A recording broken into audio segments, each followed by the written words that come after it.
98 students just did in 3 days what many school systems still have not done.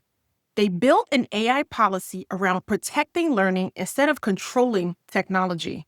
This summer, high school students representing all 50 states gathered in Boston and took on one question: what should responsible AI use in schools actually look like? What they produce should get the attention of every school leader. Because first, they said AI literacy needs to begin when students first get access to classroom devices, not after. Not after students start using AI incorrectly. Not when they reach high school, early enough for students to understand misinformation, bias, privacy, plagiarism, appropriate use, and even environmental impact. Second, they protected the learning process.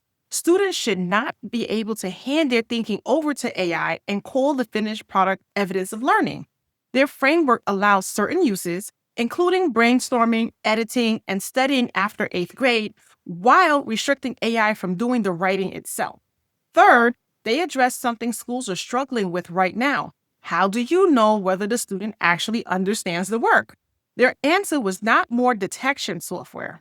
Students who use AI may need to explain how they used it and demonstrate their understanding through discussion, handwritten work, or an oral defense. If AI misuse is suspected, human beings still investigate. That matters because a detection score is not professional judgment. Now consider what these students did not center. They did not build their framework around buying another platform.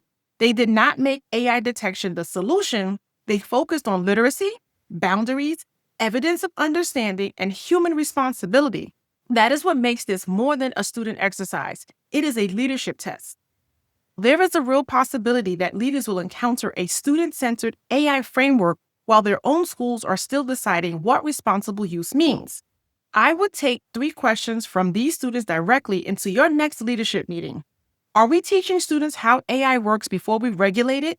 Can our teachers still see the thinking behind student work? And when AI creates uncertainty about mastery, do we have a human process for determining what the student actually knows? AI itself is not the leadership failure. Allowing students and teachers to navigate it without a coherent stance is. These students gave adults something worth responding to.